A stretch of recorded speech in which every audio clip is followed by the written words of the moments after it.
Hello बच्चों, हम लोग अर्थमेटिक का लेवल 1 पढ़ रहे हैं और बेटा आज हम अपने 8वें टॉपिक प्रॉफिट एंड लॉस के पार्ट 1 पर चर्चा शुरू करने वाले हैं।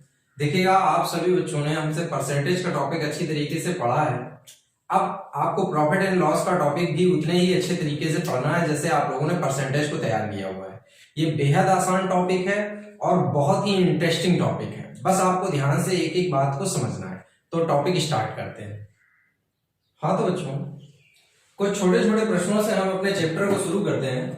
देखिएगा, ये प्रश्न किस तरीके से आप एग्जाम में लगाएंगे। ये बेहद आसान प्रश्न है और प्रॉफिट लॉस के बिल्कुल बेसिक टर्म्स हैं जिनको आपको अच्छे तरीके से समझना है। ध्यान दीजिएगा। जैसा कि पहले सवाल में लिखा हुआ है, रानी ने 700 रुपए के अंगूर खरीदे और इनको 840 रुपए में बेच दिया। उसे कितने प्रतिशत का लाभ हुआ? बेहद आसान तरीके से आप यहां पर दिमाग लगाइए कि रानी ने 700 रुपए के जो अंगूर खरीदे वो रानी ने 840 रुपए के बेचे। अब सोचने योग्य बात बेटा ये है कि अगर हम देखें तो यहां पे रानी ने क्या कमाया सर? लाभ कमाया। और कितने का लाभ? 140 का। ठीक। अब इसी लाभ को आपको प्रतिशत में बदल के देना है आंसर। तो ये बताइएगा बच्चों, लाभ आपको जो ये 140 का हुआ है वो किस पर हुआ है? तो 700 रुपए पर। तो बेटा 140 का लाभ हमको 700 रुपए पर हुआ। प्रतिशत में बदलना है तो गुणा 100। जैसे ही आप सॉल्व करेंगे दोनों जीरो ये कट गए, 7 दूनी 14। मतलब यहां पर स्पष्ट है कि आपको 20 प्रतिशत का क्या हुआ है? लाभ। और बच्चों ये हमारा हो गया आंसर। आपको अच्छी तरीके से प्रश्न समझ में आ गया होगा। अगला प्रश्न बच्चों देखेंगे क्या करना है। लिखा है क्रय मूल्य तथा विक्रय मूल्य का अनुपात 5:4 है। मतलब सीधा है, क्रय मूल्य आपका 5 है और विक्रय मूल्य आपका 4 है। सोचो, आपकी लागत 5 है और आपने जब बेचा है तो 4 का सामान बेचा। अब ये बताइए, 5 वाला सामान जब आप बच्चों 4 में बेचोगे तो इस सौदे में आपको क्या होगी? हानि। कितने की हानि हुई? 1 की हानि हुई। अब समझने वाली बात ये है कि ये जो 1 की हानि हुई वो किस पर हुई? 5 पर। तो 1/5 गुणा 100 आप सॉल्व करेंगे। 5 दूनी 10। मतलब यहां पर आप देखेंगे तो यहां पर आपको 20 प्रतिशत की बच्चों क्या हो रही है? हानि।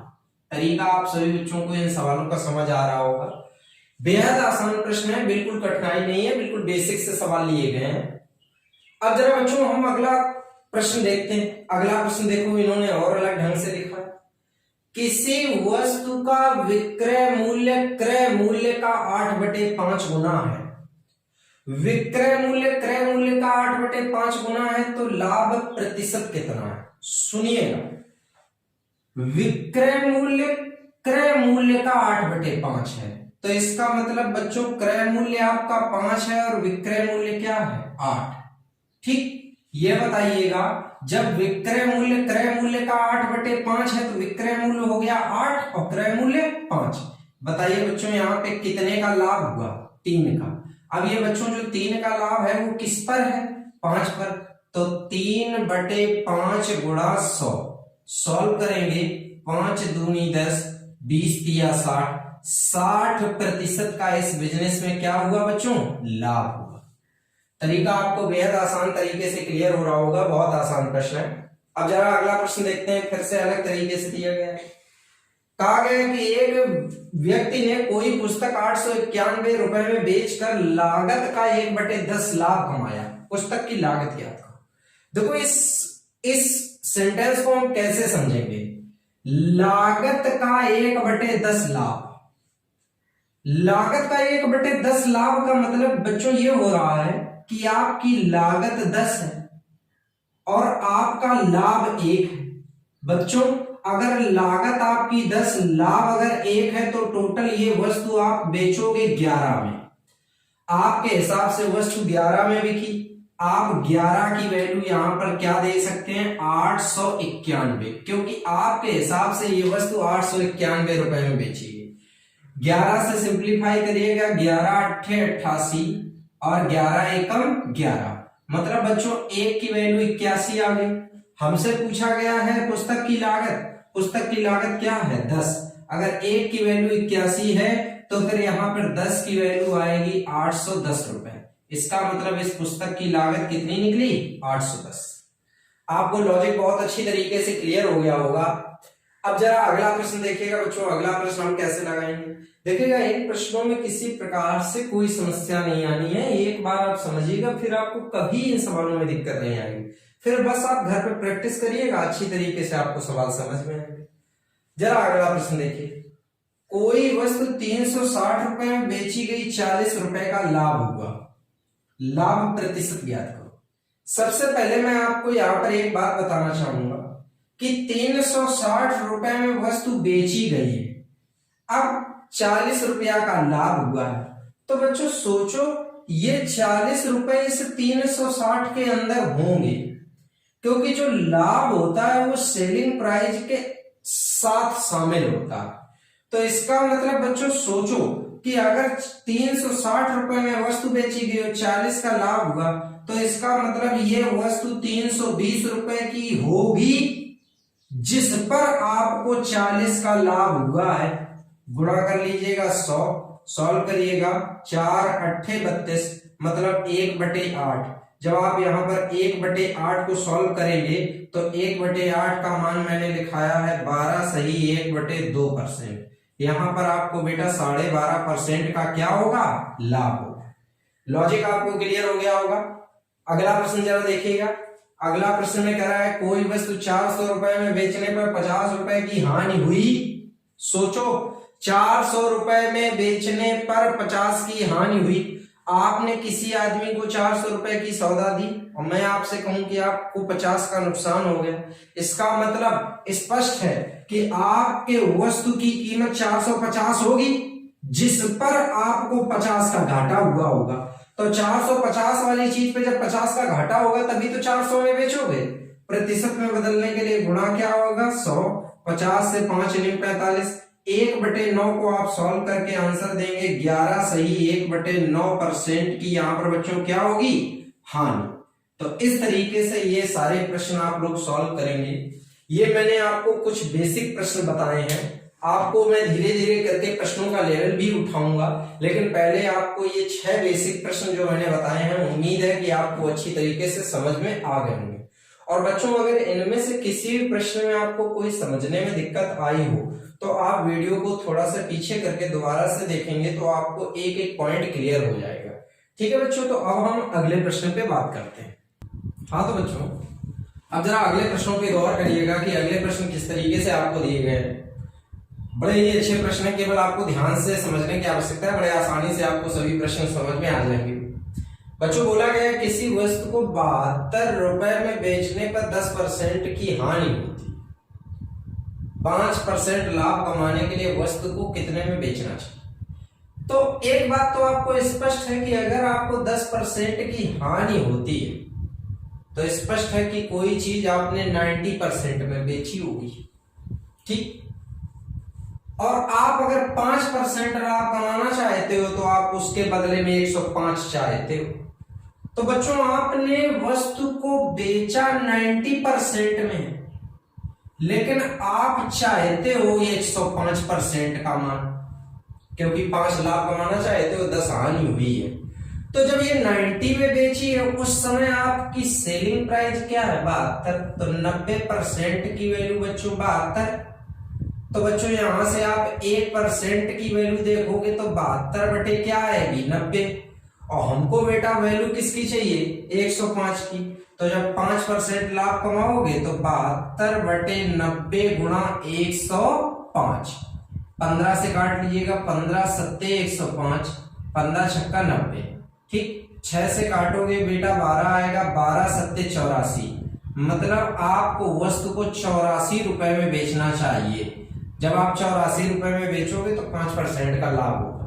तरीका आपको क्लियर हो गया हो। सेम पैटर्न उस प्रश्न का भी है, वैसे आप इस सवाल को भी लगा सकते हैं। जब एक वस्तु को 240 रुपए में बेचा गया तो 10% की हानि होती है। उसे किस मूल्य पर बेचें कि 20% लाभ हो।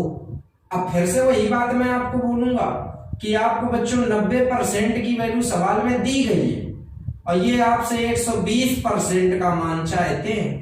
भाई हानि दी गई है और लाभ में मान चाहते हैं, तो बच्चों यहाँ पे 90% की वैल्यू आप कर दीजिएगा 240।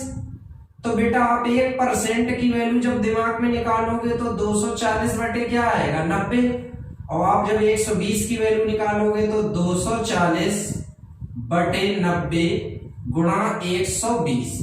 3 चौको 12, 3 तिरका 9, सॉल्व करो। 3 अट्ठे 24, 8 चौको 32, मतलब आप यहाँ पे वस्तु को बेचोगे 320 रुपए में।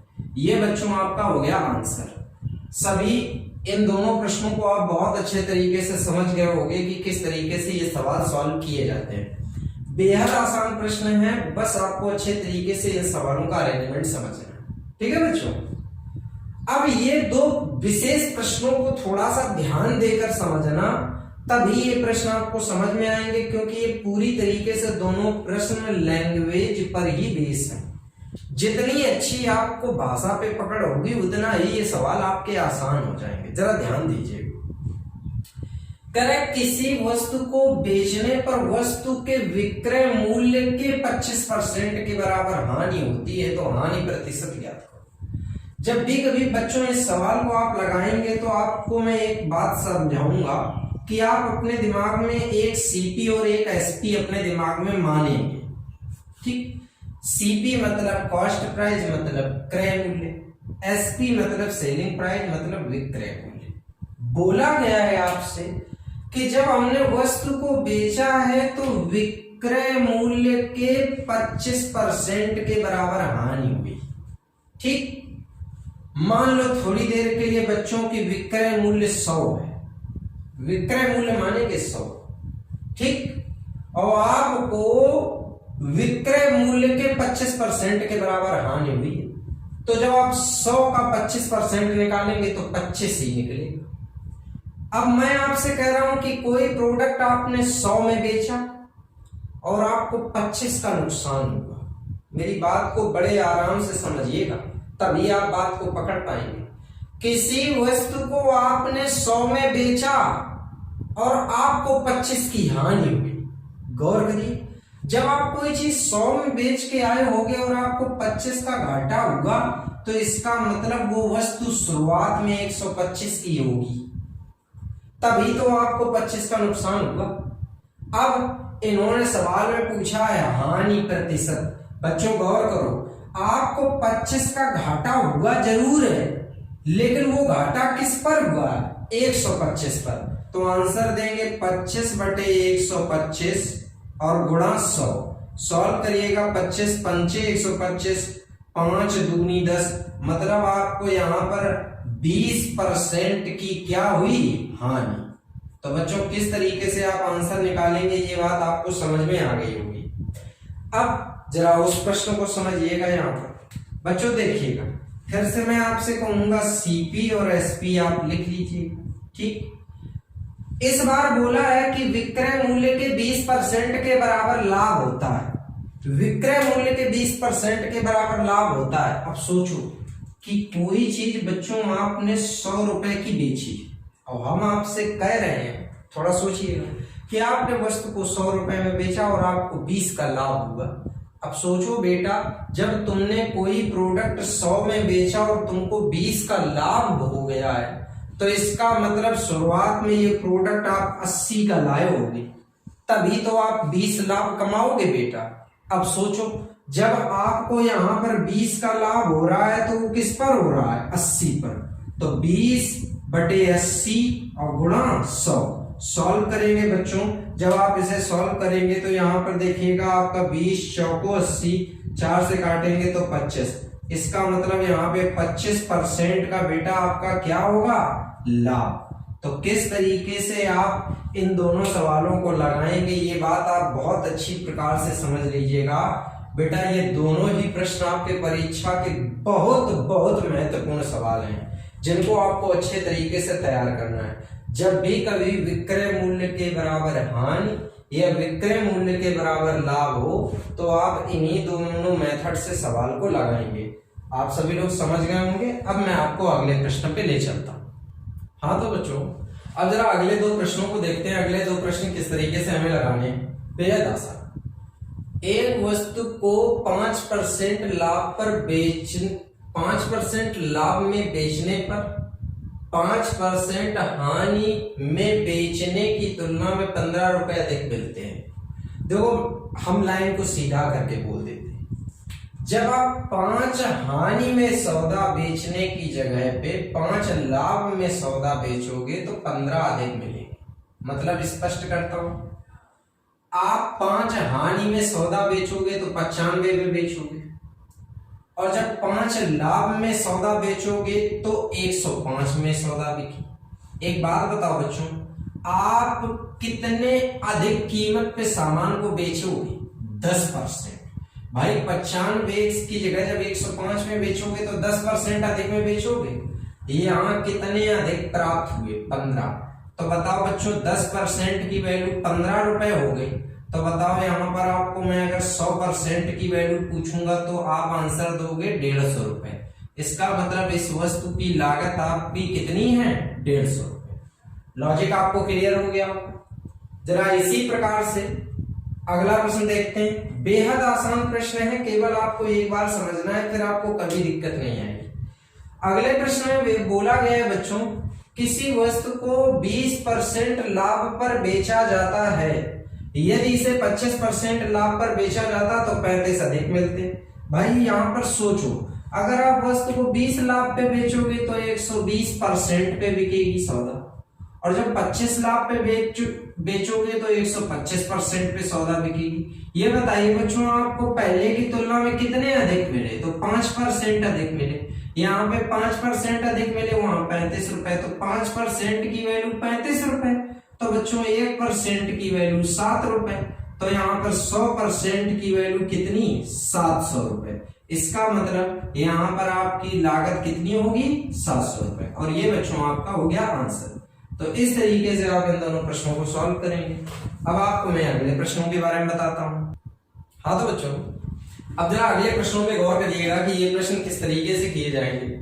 फिर से मैं आपको वही बात बोलूंगा कि आप जितनी अच्छी लैंग्वेज पे पकड़ बना के रखेंगे उतना ही आपको सवाल समझने में बहुत आसानी होगी। जरा ध्यान दीजिएगा बच्चों, कहा गया है कि 20 वस्तुओं की खरीद पर 16 वस्तुओं को बेचा गया तो लाभ या हानि प्रतिशत क्या था। देखिएगा कैसे हमें सवाल को समझना है और कैसे हमें लगाना है, जरा गौर करिए।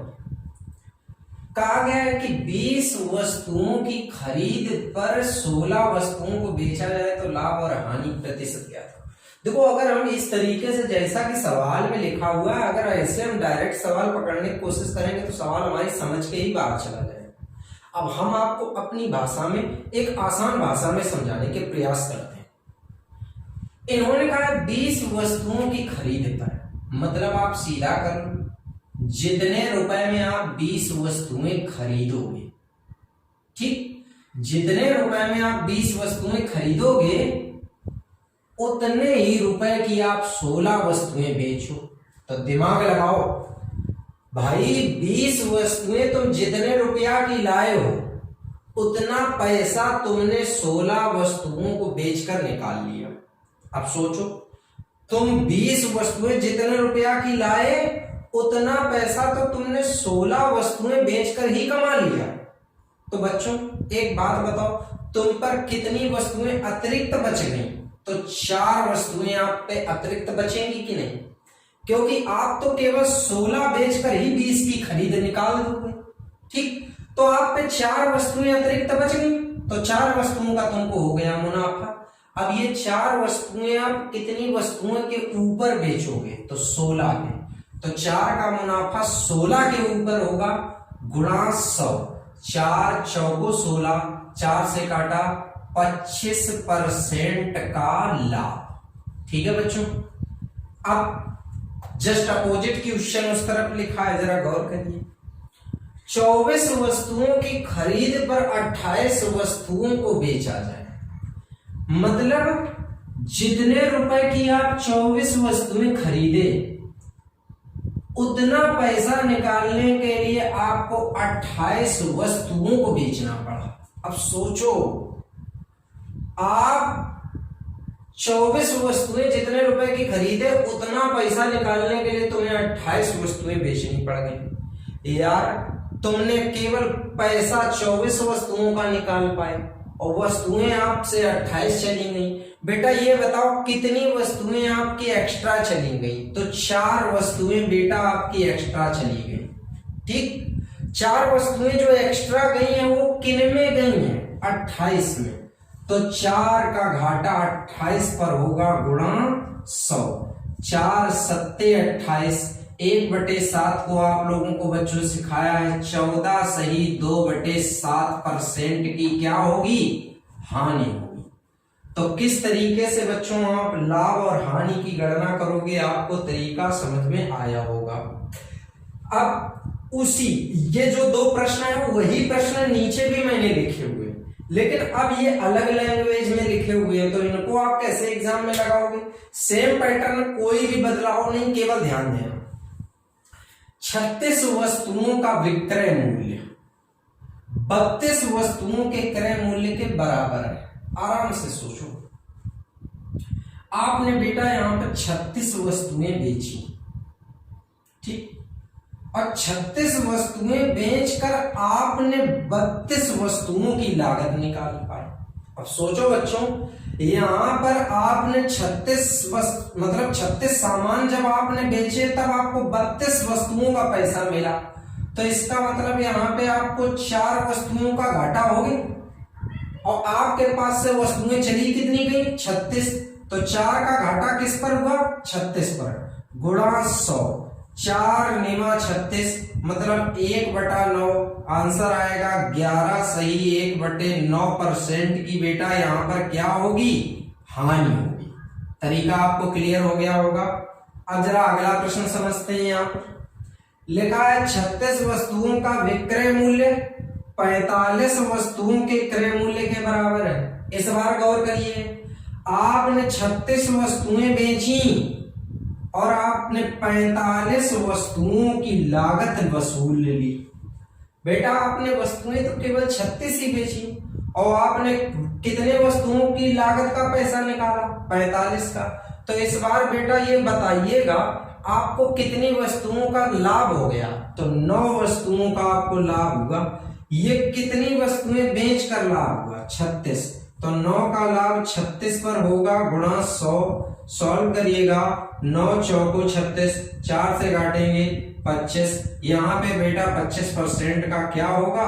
लाभ। तो बच्चों किस तरीके से ये चारों प्रश्न किए जाएंगे ये आपको बेहद आसान तरीके से समझ में आ गया होगा। लॉजिकल बेस पे किस तरीके से आपको सवाल समझने हैं, इस तरीके से आपको जो सवाल एग्जाम में दिए जाएंगे वो कैसे करने हैं, वो इन चारों प्रश्नों में मैंने आपको समझाने की कोशिश की है। हाँ बच्चों, इतना जरूर आपको इन चारों प्रश्नों के बारे में बताना चाहूंगा कि इन चारों प्रश्नों में एग्जाम में बहुत बार कंफ्यूजन हो जाता है, इसलिए आप इन चारों प्रश्नों को बहुत अच्छे तरीके से तैयार कर लीजिएगा ताकि आपको कहीं एग्जाम में कोई डाउट ना हो।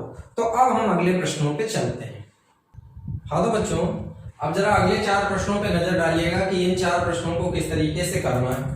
देखो बच्चों, अगर हम आपको इन चारों प्रश्नों को बेसिक मेथड से बताएंगे तो आपको इनके बेसिक मेथड हो सकता है कि समझ में भी ना आए, या समझ में भी आए तो आप एग्जाम में उनको अप्लाई ना कर पाए। तो मैं आपको इनको डायरेक्ट ट्रिक से बताता हूं ताकि आप इन सवालों को अच्छी तरीके से समझ भी पाएं और एग्जाम में कर भी पाएं। केवल धैर्यपूर्वक आपको समझना है। देखिएगा, जो ऊपर वाले दोनों प्रश्न मैंने लिखे हुए हैं ये दोनों ही प्रश्न बहुत ज्यादा महत्वपूर्ण है। अच्छा, ऐसा नहीं है कि ये दोनों प्रश्न महत्वपूर्ण नहीं है, लेकिन जो अभी तक के एग्जाम का रिजल्ट देखते हुए मैं कह रहा हूं कि सबसे ज्यादा ये दोनों टाइप के प्रश्न ज्यादा एग्जाम में पूछे जाते हैं।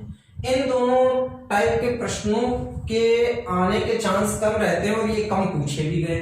अब देखिए कैसे आप इन सवालों को एग्जाम में लगाएंगे। देखो, एक तरफ मैंने लाभ की स्थिति दी है और एक तरफ हानि की स्थिति दी है। तो देखो आपको करना क्या है।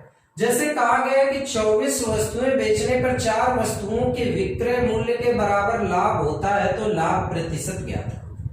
तो जब भी कभी बच्चों आपको विक्रय मूल्य के बराबर लाभ बोले, विक्रय मूल्य के बराबर लाभ बोले और लाभ प्रतिशत पूछे, तो देखो कैसे आप सवाल को लगाएंगे। आप तुरंत इस 4 को लिखेंगे और 24 में 4 को घटा लीजिएगा, आएगा 20। तो बेटा 4 का लाभ 20 पर होगा। फिर से सुनो, सबसे पहले जो आपका जितना लाभ हुआ 4 वस्तुओं के विक्रय मूल्य के बराबर लाभ होता है, तो वो तो 4 लिखना है, लेकिन जो बटे में आएगा वो इन दोनों का अंतर आएगा। तो 24 और 4 का अंतर क्या आया, 20 गुणा 100। देखो बच्चों, जैसे ही आप काटोगे तो 20 पंचे 100, 5 चौको 20, 20% का बेटा यहां पर क्या होगा, लाभ। अब आप हानि वाली स्थिति समझिएगा कि हानि वाली स्थिति का सवाल आप कैसे एग्जाम में लगाएंगे। इन्होंने कहा 45 वस्तुएं बेचने पर 9 वस्तुओं के विक्रय मूल्य के बराबर हानि होती है। फिर से देखिएगा, विक्रय मूल्य के बराबर हानि होती है। अब जब विक्रय मूल्य के बराबर हानि हो तो कितने वस्तुओं के विक्रय मूल्य के बराबर बच्चों हानि है, 9। पहले तो 9 लिखेंगे, फिर आप 45 और 9 को जोड़ लीजिएगा 54, बटे में 54 और गुणा 100, तो 9 छक्का 54। जैसे ही आप 1/6 करेंगे तो आंसर आएगा 16 सही 2/3% की क्या होगी, हानि। तो किस तरीके से आप विक्रय मूल्य का लाभ और विक्रय मूल्य की हानि वाली स्थिति में अगर सवाल आपको दिए जाएंगे तो कैसे लगाना है ये आपको समझ आ गया होगा। बस इतना याद रखना, लाभ की कंडीशन में घटा के बटे में लिखोगे और हानि की कंडीशन में जोड़कर बटे में लिखोगे। इस तरीके से आप इन दोनों सवालों को सॉल्व करोगे। अब देखिएगा जो अगले 2 प्रश्न लिखे हैं वो मैंने लिखे हैं, देखो क्रय मूल्य के बराबर लाभ, क्रय मूल्य के बराबर हानि। ठीक, यहाँ पे हानि का प्रश्न कर देता हूं। 13 वस्तुओं के क्रय मूल्य के बराबर हानि होती है। ठीक, तो हानि प्रतिशत ज्ञात करो, दोनों आपको समझ आएंगे। देखिएगा बच्चों, तो किस तरीके से यहां पर आप लगाएंगे जरा गौर करिए। यहां पर कुछ करना ही नहीं है, जैसा सवाल दिया जाए वैसा ही आपको सॉल्व कर देना है। इसमें ना जोड़ना ना घटाना ना कोई परिवर्तन। 8 पुस्तकों के क्रय मूल्य के बराबर लाभ है और 24 पुस्तकों को बेचा है, तो 8/24 और गुणा में 100 सॉल्व कर दीजिएगा। 8 त्रिका 24, 1/3 जो आएगा बच्चों उसको आप लोग क्या लिखते हैं, 33 सही 1/3%। तो यहाँ पर बच्चों 33 सही 1/3% का लाभ हो गया। अब जरा अगला प्रश्न देखिएगा, 52 वस्तुओं को बेचने पर 13 वस्तुओं के क्रय मूल्य के बराबर हानि होती है। ठीक, 13 वस्तुओं के क्रय मूल्य के बराबर हानि होती, कुछ नहीं परिवर्तन करना, सीधे 13/52 और गुणा 100 सॉल्व कर देंगे। 13 चौको 52, तो 4 से काटेंगे तो ये आएगा 25। यहां पर बच्चों 25% का क्या होगा, लाभ। तो किस तरीके से आपको इन सवालों को लगाना है, ये हानि होगी यहाँ पर। तो किस तरीके से बच्चों आप इन सवालों को लगाएंगे ये बात आपको अच्छी तरीके से समझ में आ गई होगी। मैं फिर से रिपीट करना चाहूंगा कि जब विक्रय मूल्य के बराबर लाभ या विक्रय मूल्य के बराबर हानि की बात करें तो लाभ वाली कंडीशन में बच्चों आप घटा के लिखेंगे, हानि वाली कंडीशन में जोड़कर लिखेंगे। और जब क्रय मूल्य के बराबर लाभ और हानि की बात कभी भी आपको पेपर में करे तो किसी भी प्रकार से आपको परिवर्तन किए बगैर सीधा लाभ और हानि निकाल देनी। उम्मीद करता हूं कि इस वीडियो में मैंने आपको जितने भी प्रश्न बच्चों समझाए होंगे वो आपको अच्छी तरीके से समझ में आ गए होंगे। लेकिन बेटा अगर फिर भी किसी भी प्रश्न में आपको दिक्कत आई हो तो मैं आपसे कहूंगा कि आप वीडियो को पीछे करके या दोबारा से प्ले करके देखें ताकि आपको एक एक पॉइंट क्लियर हो जाए। मैं चाहता हूं कि प्रॉफिट लॉस का चैप्टर आपका बहुत अच्छे तरीके से तैयार हो जाए ताकि आपको एग्जाम में स्कोर करने में सहायता मिले। आप सभी लोगों को पता है कि प्रॉफिट लॉस का टॉपिक एक ऐसा टॉपिक होता है जो अक्सर बच्चे हमेशा ये कहते रहते हैं कि सर हमको या तो कंफ्यूजन बहुत है या हम पढ़ते हैं तो बार बार भूल जाते हैं। तो भूल जाने का कारण सिर्फ बेटा इतना ही है कि आप टॉपिक पढ़ते तो हैं लेकिन पढ़ने के साथ साथ उसको तैयार नहीं करते हैं। बस यही चीज हमारे अंदर कमी है। तो हमें बस इस वीडियो क्लास में यही बात का एक ख्याल रखना है कि जितना भी पढ़ेंगे उसको तैयार करेंगे जो भी मैं आपको लेवल 1 में थोड़ा पढ़ा रहा हूँ उसको आप पूरी तरीके से तैयार करते जाएंगे, कहीं कोई डाउट नहीं छोड़ेंगे। देखो बेटा, तैयारी चाहे छोटी ही हो लेकिन अगर पूरी है तो वो आपके काम आएगी। लेकिन अगर आपने तैयारी बहुत बड़ी कर रखी है लेकिन वो पूरी तरीके से नहीं की है तो वो आपके किसी भी काम नहीं आएगी। तो जो भी मैं आपको इन वीडियो के माध्यम से चीजें पढ़ा रहा हूँ, समझा रहा हूँ, उनमें किसी भी प्रकार से कोई डाउट मत छोड़िएगा, हर चीज अच्छी तरीके से तैयार कर लीजिएगा। ठीक है बच्चों।